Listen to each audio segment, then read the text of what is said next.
There's calmness, there's coolness, and certainly we've had moisture the last few days.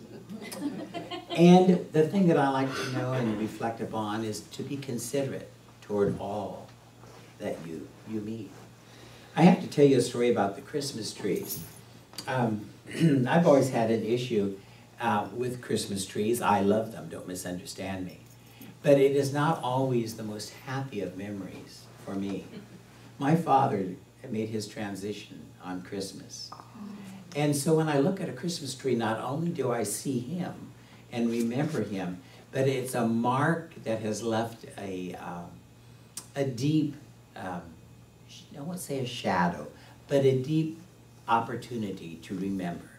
And I know that as we were putting these up this past week, what a great time to recall the fun time. And in fact, the week before he made his transition, we were supposed to go get a Christmas tree. Well, he went to help someone else. They had a leak in their living room, and my father was a carpenter, and he went to help that individual repair the roof. So we were 2 days late getting the Christmas tree. You know, a long time ago, everybody put their Christmas trees up maybe the week of Christmas. My mother was that way. Wanted to stay green and smell good. Well, it did, but why not enjoy them now? And now they're all artificial, and we get to have a good time with it anyhow. We can spray that fragrance. Aren't we funny? Aren't we funny? Well, anyhow, working through that, and we know that as we come into alignment with in consciousness for Christmas, that we have this inner peace, and we can give that peace away. We can walk with it. We can share it. It's a valuable gift to share. Last week, Reverend Michael spoke of the savories, and I like to look to me, peace is a savory. It's a mellow morsel. It's a sweetness and a goodness. And certainly at Christmas, we become far more attuned to that.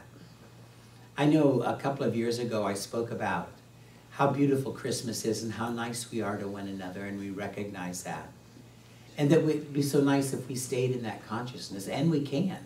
It's just that we let the material world clutter us up. But I can remember when I said that, and Lee Wagner brought me the funniest little clown. So kind of bulbous and round, and looks sort of like me, except that I don't have red hair. But, well, it might be, who knows, it might change that too. But I leave it on my counter at work every 365. I always have a little bit of Christmas. And it reminds me to stay in that centered space, in that peace, in that valley.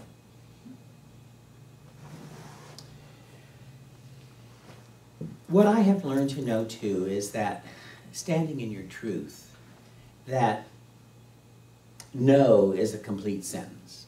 It's okay not to do things. It's okay to say no. I've been working with that one too. And when we say things and really mean it, we're living our truth. We're living in the valley of our own personal peace, for it begins with the individual. You know, our action toward an event or how an individual chooses to be in peace is from our basic teaching of Dr. Holmes. And he always said we make all these choices. We can say no, we can say yes. But when we say yes and do it with resentment, certainly that's not a good place to come from. It must be given with a truth and a love that we truly, truly are. And how we respond to it or react towards it, there is a difference. There is a difference. In any happening, in any encounter, any kind of a verbal communication, never give your power away. Never. We know that that inner power, that inner valley peace, is affirming and supportive. Dr. Holmes expressed it so well in the textbook when he says, power is the energy which makes everything live. And it is. It's that process of thought. What I see this morning is lots of pixels of energy, a divine energy. You're all comfortable, you're smiling, And was it a couple of weeks ago, and I was up here and I was saying, you know, sometime all of you have to take a turn up here. And you don't have to say anything. Just look out at the love and the support. It's absolutely magnificent. Makes you feel good. It really, truly does. Holmes also said, and certainly it's one of the most noted and quoted of his verbiage, is that there's a power for good in the universe, and that greater than I, and I can use that power. And we do. Each and every one of us use it daily. But the operative word in that is can. I can use it. But do we use it? There's the question. What I do know that can is defined in the dictionary as to know, and how we know and how we process allows us to know that we know. That's sort of like, you know, run that by you again. How we process it and know is that native inner intelligence responding to our thought. And when we know that we have that serenity and calmness in life, when we know when we come from our authentic self that we're living in that valley of beauty, that valley of good, that calmness of the sea. And when we're with that, we're assured of spirit support in everything that we think, say, or do. I like to think of it too as when you go into that valley of peace, that peacefulness, that you become an artist. And we see with our hearts rather than our eyes when we're in that state of consciousness. A peaceful valley is a sanctuary. It has our name of comfort written all over it and support. And it blends with love, and it blends with intelligence, and it blends to make the outer world as wonderful as your inner world. I want to share with you that this Christmas season is a time to be mindful of your thoughts, and mindful of the opportunities that come to you to practice this. It's awaiting your recognition. And when you come to that truthful space and thought, that you know that an open heart grounds you. It stabilizes you. And when you act toward rather than react to, that divine intelligence kicks you into high gear and allows you to filter, to think, and to express from that divine state which is yours. When we're in that, we make decisions in that consciousness. We make decisions, sometimes not always for the best, but we know that we are not error-proof.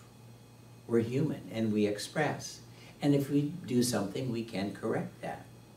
And we know that we're here to serve favorably, not only ourselves, but those that we come in contact with. And this wonderful little story that I want to share with you, too. My mother always warned us to stay out of the mud puddles. I lived about a little over 2 miles from school, and so we walked to school, which was fine. We had raincoats and galoshes and all the necessary things. Of course, my mother would always pack the 4 of us kids our lunch, send us off to school with our lunch and our galoshes on, and reminding us not to walk in the mud puddles. Well, what 7 or 8 or 6-year-old kid's ever going to pay attention to something like that? And you know, this would be a perfect time to walk if I had some galoshes. But she used to say, reminded us that we stay out of the mud puddles, stay on the dry side of the road. We didn't have sidewalks. I lived between Dayton Road and River Road, and I came in on West 5th Street. And so we had to walk on the edge of the highway, but you have to remember there was 2 horses and 1 wagon and no cars when I went to school. But I remember after Mother telling me this with great fondness, that the first thing we would do was walk on the mud puddles. My sister was a splasher. She'd stomp. Oh, no. And it just our pants and our, we'd all be dirty, but, 4 o'clock in the afternoon, who cares? But there's something I could not understand, and when I meet her again, I want to ask her that. Why would she put us in rubber galoshes and expect us not to get in the mud puddle? I just never have understood that. Well, I'm not a parent, but I guess I can keep wondering, can I? Golly. Another thing I want to stress upon you or share with you today is that as we enter the season, it's real easy to gossip and not stay in our truth and enter into judgment of other things and occasions. And last evening I had an opportunity to be at a holiday gathering, and I got to observe individuals making comments. And it's not that I have not said things before myself, but what I did know that it was fueled with alcohol, and that's not a bad thing. We all like a glass of spiritual experience now. But what I do know is that it serves no purpose. It really doesn't. So see the good and honor the good and praise that good. And it moves us in the direction of our spiritual evolution and our unfoldment. So when you feel the presence of that divine good this Christmas time, give thanks for it, for you truly are in your valley of peace. And we know that it unfolds as you speak into it. And what we tell ourselves and what we say about ourselves and about others is our direct reflection of thought. It truly is. And one of the things I want to share too is try spontaneity this season. Just do something absolutely ridiculous. And you don't have to, be a kid to do it. You could be an elderberry or a wisdom-filled or an adult. It's okay. It really, truly is. Let's review the merit of keeping a peaceful presence. When we keep a peaceful presence, we live in that mellow space, that comfort zone, the warm and fuzzy, which is kind of a nice time. And when I think of warm and fuzzy for me, it's a wingback chair with a fireplace, an ottoman, a good book that I'm trying to keep my eyes open to read. There's something wonderful about Christmas, something wonderful about the trees and the friends. And when you maintain an open heart and a mind, you stay fully conscious as you celebrate the season. There's lots to be known this Christmas season, and it all starts with love. And you call upon your resources, spirit, and the source of good. So my friends, accept and rejoice in the thought that your friends, your family, and our center's community is all part of the Christmas connection. And in that, go play. You don't have to have galoshes to walk in the mud puddles. Get your feet wet. Use old shoes and toss them. It's okay. But remember the glee and the wonderment of life. This freshness of those memories that you recall. It's all part of living in the valley of peace. So I close with a very appropriate excerpt from my dear friend Maxine Kay. And she says, and it's so appropriate for the last few days of weather, we hear the rain, but not the snow. A day well lived must know the shape of silence. And my lesson ends in love. Oh, wonderful.